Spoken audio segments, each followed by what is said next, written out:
മലപ്പുറം കൂരിയാട് ദേശീയപാത ഇടിഞ്ഞു വീണതടക്കം നിർമ്മാണത്തിലെ വീഴ്ച അന്വേഷിക്കാൻ 3-അംഗ സംഘം ഉടൻ സംസ്ഥാനത്തെത്തും.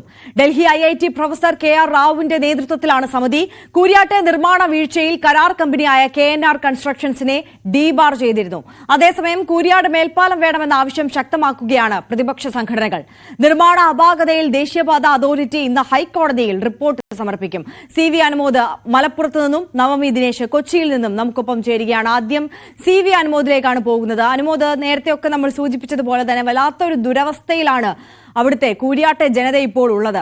അവരുടെ പ്രധാനപ്പെട്ട ആവശ്യം എങ്ങനെയാണ്? ഇപ്പോൾ ഈ വിഷയത്തെക്കുറിച്ച് പഠിക്കാൻ പലവിധ സമിതികൾ അവിടേക്ക് എത്തുന്നുണ്ട്. ഇപ്പോൾ വിദഗ്ധമായ കേന്ദ്ര സമിതി ഉടൻ എത്തുമെന്ന് മനസ്സിലാക്കുന്നു, IIT പ്രൊഫസറിന്റെ നേതൃത്വത്തിലുള്ള സംഘം. അപ്പോൾ ഈ സംഘം അവിടെ എത്തുമ്പോൾ ഇവരുടെ ആവശ്യങ്ങളൊക്കെ അവരോടും കൂടി പറയാനാണോ നാട്ടുകാർ ആലോചിക്കുന്നത്? ശക്തമായ സമരപരിപാടിയുമായി ഒരു പരിഹാരം കാണുന്നത് വരെ അവർ മുന്നോട്ട് നീങ്ങുമോ?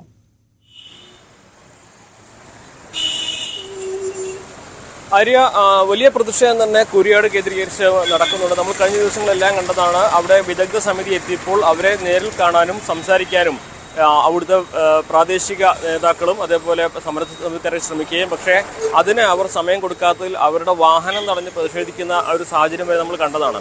കഴിഞ്ഞ ദിവസം അവിടെ ഉയർന്ന പ്രധാനപ്പെട്ട ഒരു മുദ്രാവാക്യം, ഇവിടെ ഈ അറ്റകുറ്റപ്പണി എന്ന് പറഞ്ഞ് നിലവിലുള്ള നിർമ്മാണം രണ്ടാമത് പണിയുകയല്ല വേണ്ടത്, പകരം ആ പ്രദേശത്തെ പ്രശ്നങ്ങൾ മനസ്സിലാക്കി അതിന് ശാശ്വത പരിഹാരമായിട്ട് വയലിലൂടെ വയഡക്റ്റ് പാലമാണ് വേണ്ടതെന്ന ഒരാവശ്യമാണ് കഴിഞ്ഞ ദിവസങ്ങളിലൊക്കെ അവിടെ ഉയർന്നു കേട്ടത്. അതേ നിലപാടിൽ തന്നെയാണ് പ്രദേശവാസികളും അതേപോലെ മേഖലയിലെ രാഷ്ട്രീയ സംഘടനകളൊക്കെ മുന്നോട്ട് വെച്ചിരിക്കുന്നത്.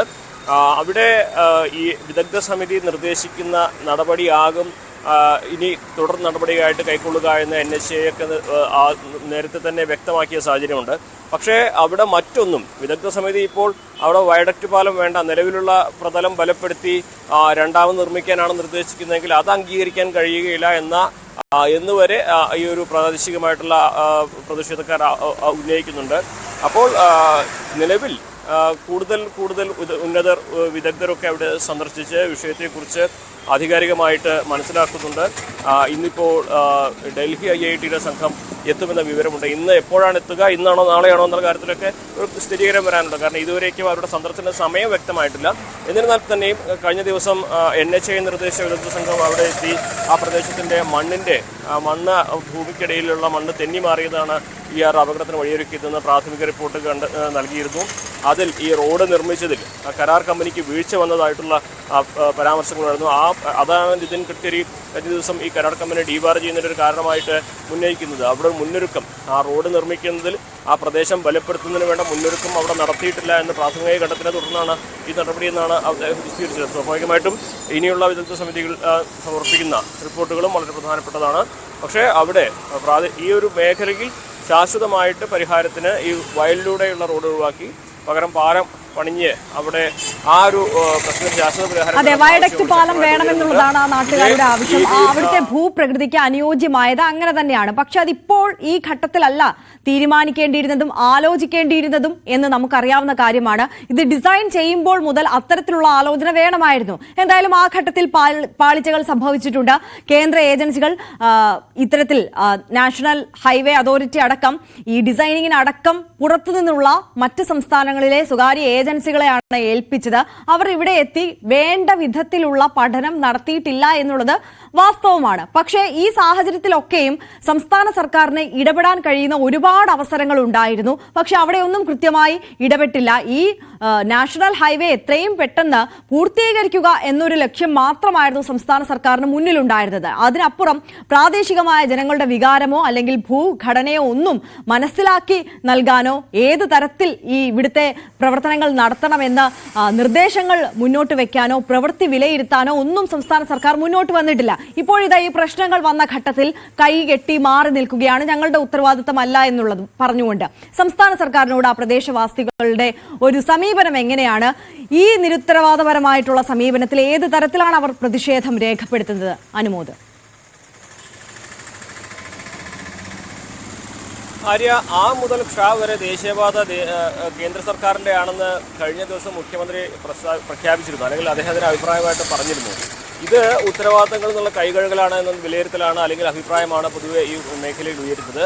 കഴിഞ്ഞ ദിവസം യൂത്ത് ലീഗിന്റെ പ്രതിഷേധത്തിൽ മുഖംമൂടി മുഖ്യമന്ത്രി പിണറായി വിജയന്റെയും പൊതുമരാമത്ത് മന്ത്രി മുഹമ്മദ് റിയാസിന്റെയും മുഖംമൂടിയായിട്ട് ധരിച്ചുകൊണ്ടായിരുന്നു പ്രതിഷേധിച്ചിരുന്നത്. അതായത് ഈ ഒരു മേഖലയിലൂടെ ദേശീയപാത കടന്നു പോകുന്നതിന്റെ നേട്ടം സാമൂഹ്യ മാധ്യമങ്ങളിൽ ആഘോഷിച്ചവർ എന്തുകൊണ്ട് ഈ കോട്ടം കണ്ടു അവരുടേതായിട്ട് എടുക്കുന്നില്ല, നടിക്കുന്നില്ല എന്ന ചോദ്യമാണ് വരുന്നത്. നേട്ടം ആഘോഷിക്കുന്നവർക്ക് കോട്ടവും ഏറ്റെടുക്കാൻ ഉള്ള ഒരു മര്യാദ കാണിക്കണമെന്നൊരു അഭിപ്രായമാണ്, ആവശ്യമാണ് പ്രതിപക്ഷം ഇവിടെ ഉയർത്തുന്നത്.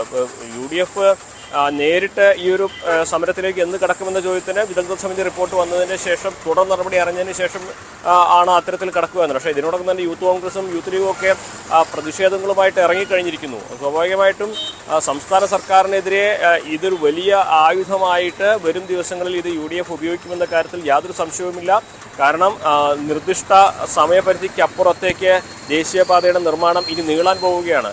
അതിന് ഉണ്ടാകുന്ന പ്രത്യാഘാതങ്ങൾ, അതായത് ഏതെല്ലാം മേഖലകളിൽ പൊളിച്ചു പണിയേണ്ടി വരും, ഏതെല്ലാം മേഖലകളിൽ രണ്ടാമത് തുടക്കം മുതൽ നിർമ്മാണം തുടങ്ങേണ്ടി വരും തുടങ്ങി ഒട്ടനവധി ചോദ്യങ്ങൾ വരുന്നുണ്ട്. ഇതൊക്കെ ഹൈവേയുടെ പൂർത്തീകരണത്തിന് കാലതാമസം വരുത്തുമെന്ന കാര്യത്തിൽ യാതൊരു സംശയവുമില്ല. അതിനെല്ലാം അപ്പുറത്ത് മഴക്കാലം വരുന്നു. അതുകൊണ്ട് ആ മഴക്കാലത്ത് നിലവിലുള്ള ഹൈവേയിൽ ഏതെല്ലാം മേഖലകളിൽ എങ്ങനെയെല്ലാം പ്രതിസന്ധികൾ, പലയിടത്തും വെള്ളക്കെട്ടുകളുണ്ടാവും, പലയിടത്തും സർവീസ് റോഡുകളിലേക്ക് വെള്ളം ഒഴുകി എത്തുന്ന ഒരു സാഹചര്യം ഉണ്ടാകും, വീടുകളിലേക്ക് വെള്ളം ഒഴുകി പോകുന്ന സാഹചര്യം ഉണ്ടാകും, പലയിടത്തും റോഡുകളിൽ നേരത്തെ കുടിയേടുണ്ടായതുപോലെ സംഭവങ്ങളുടെ സാധ്യത. അപ്പോൾ ഒട്ടനവധി പ്രശ്നങ്ങളാണ് മുന്നിൽ വരാനിരിക്കുന്നത്. അപ്പോൾ ഇതിൻ്റെയൊക്കെ ഉത്തരവാദിത്തം കേന്ദ്രത്തിനാണെന്ന് മുഖ്യമന്ത്രി ആദ്യമേ പറയുമ്പോൾ സംസ്ഥാന സർക്കാരിനെതിരെ ഇത് രാഷ്ട്രീയ ആയുധമാക്കും പ്രതിപക്ഷം എന്ന കാര്യത്തിൽ യാതൊരു സംശയവുമില്ല. ആര്യ, തീർച്ചയായും രാഷ്ട്രീയ പ്രസ്താവനകൾക്കും പ്രതിസന്ധിക്കും അതിനപ്പുറമുള്ള വിവാദങ്ങൾക്കും പ്രതിഷേധങ്ങൾക്കും ഒക്കെ അപ്പുറം അനുമോദ് സൂചിപ്പിച്ചതുപോലെ തന്നെ ഇത്തരത്തിൽ കാലവർഷം എത്തുന്നതേ ഉള്ളൂ. അതിനു മുമ്പ് തന്നെ പെയ്ത മഴയിൽ ഇതാണ് അവസ്ഥ എന്നുണ്ടെങ്കിൽ കാലവർഷം കൂടി എത്തിക്കഴിഞ്ഞാൽ എന്താകും അവസ്ഥ എന്നുള്ളത്, എത്രത്തോളം ദയനീയമാകും സാഹചര്യം എന്നുള്ളത് നമുക്ക് ഊഹിക്കാവുന്നതേ ഉള്ളൂ. നവമി ദിനേശ് കൊച്ചിയിൽ നിന്ന് നമുക്കൊപ്പം ചേരുന്നുണ്ട്. നവമി, ദേശീയപാത അതോറിറ്റി ഇന്ന് ഹൈക്കോടതിയിൽ റിപ്പോർട്ട് നൽകും. കോടതി ഇടപെട്ടിരിക്കുകയാണ് ഈ വിഷയത്തിൽ. അത്രത്തോളം ഗൗരവതരമായി തന്നെ കോടതി ഈ വിഷയത്തെ നോക്കിക്കാണുന്നുമുണ്ട്. സ്വാഭാവികമായും മണ്ണിനെയും മഴയും ഒക്കെ കുറ്റം പറഞ്ഞുകൊണ്ട് പ്രാഥമികമായ അത്തരത്തിലുള്ള വിലയിരുത്തലായിരിക്കാം ദേശീയപാത അതോറിറ്റി റിപ്പോർട്ടിൽ ചൂണ്ടിക്കാണിക്കുക. പക്ഷേ കോടതി രൂക്ഷമായ വിമർശനം തന്നെ NHAയ്ക്കെതിരെ നടത്താനുള്ള സാധ്യതയല്ലേ മുന്നിലുള്ളത്?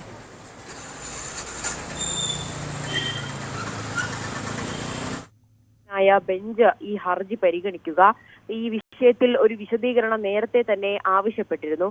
കൊച്ചിയിലെ റോഡുകളും വെള്ളക്കെട്ടും രൂപപ്പെടുന്നതുമായി ബന്ധപ്പെട്ട ഹർജി പരിഗണിക്കുന്ന വേളയിലാണ് NHAയിൽ എന്താണ് സംഭവിക്കുന്നത് എന്നൊരു ചോദ്യം ജസ്റ്റിസ് ദേവൻ രാമചന്ദ്രൻ ഉന്നയിച്ചത്. എന്തുകൊണ്ടാണ് ഇങ്ങനെ ജനങ്ങളുടെ ജീവന് ആപത്ത് വരുന്ന രീതിയിലേക്കാണോ ഒരു ദേശീയപാത നിർമ്മാണം കടക്കുന്നത് എന്നൊരു ചോദ്യം ജസ്റ്റിസിന്റെ ഭാഗത്തു നിന്നും ഉണ്ടാകുന്ന സാഹചര്യം ഉണ്ടായി.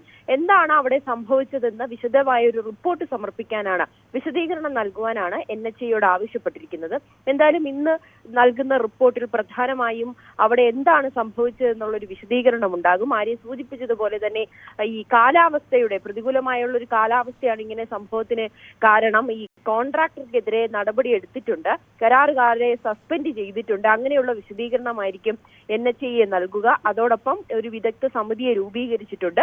അവർ അവിടെ എത്തി ഈ ദേശീയപാതയിൽ അപകടമായിട്ടുള്ള രീതിയിൽ എന്തുകൊണ്ടാണ് സംഭവിച്ചത് എന്നുള്ളൊരു വിശദമായ പഠനം നടത്തുവാനും തീരുമാനിച്ചിട്ടുണ്ട്. ഇനിയുള്ള ദേശീയപാത നിർമ്മാണത്തിലും കൃത്യമായിട്ടുള്ള ഒരു പരിശോധന തന്നെ ഉണ്ടാകും. അപാകതകൾ പരിഹരിച്ചുള്ള ഒരു ദേശീയപാത നിർമ്മാണമായിരിക്കും ഇനി നടക്കുക എന്നീ വിശദീകരണമായിരിക്കും റിപ്പോർട്ടിൽ സമർപ്പിക്കുമ്പോൾ ഉണ്ടാകുന്നത്.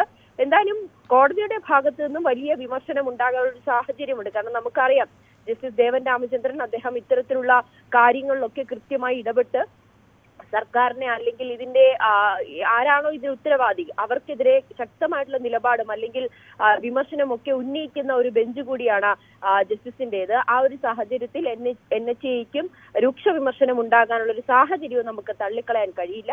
ഒപ്പം ഹൈക്കോടതിയുടെ ഭാഗത്തു നിന്നും എന്ത് നടപടിയായിരിക്കും ഉണ്ടാകുക, അതായത് ചിലപ്പോൾ ഈ ഒരു വിഷയം പഠിക്കാൻ അമിക്കസ് ക്യൂറിയെ നിയോഗിക്കുകയോ അല്ലെങ്കിൽ ഇതുമായി ബന്ധപ്പെട്ട് എന്താണ് സംഭവിച്ചതെന്ന് അറിയുന്നതിന് വേണ്ടി ഒരു സമിതിയോ നിയോഗിക്കുന്ന ഒരു സാഹചര്യം ഒക്കെ നമ്മുടെ മുന്നിലുണ്ട്. എന്തായാലും 2 മണിയോടുകൂടി എന്താണ് ഹൈക്കോടതിയുടെ ഭാഗത്തു നിന്നും ഉണ്ടാകുന്ന നടപടിയെന്ന് നമുക്ക് അറിയാൻ സാധിക്കും. തീർച്ചയായും നവമി ദിനേശാണ് വിവരങ്ങൾ നൽകിയത്. എന്തായാലും ഒപ്പം CV അനുമോദും മലപ്പുറത്ത് നിന്ന് വിശദാംശങ്ങളുമായി നമുക്കൊപ്പം ചേർന്നു. ഇത് വടക്കൻ കേരളത്തിലെ മാത്രം ഒരു പ്രതിസന്ധിയല്ല. ദേശീയപാത നിർമ്മാണത്തിൽ പല ഘട്ടത്തിൽ പല സ്ഥലങ്ങളിൽ നമ്മൾ ഇത്തരത്തിലുള്ള പല അപകടങ്ങളും വീഴ്ചകളും ഒക്കെ കണ്ടതാണ്. അതിലൊന്നാണ് ആലപ്പുഴയിലേത്. ആലപ്പുഴയിൽ ദേശീയപാത നിർമ്മാണത്തിനിടെ ഗർഡറുകൾ തകർന്നു വീണത് പ്രേക്ഷകർ ഓർക്കുന്നുണ്ടാകും ആ വാർത്ത.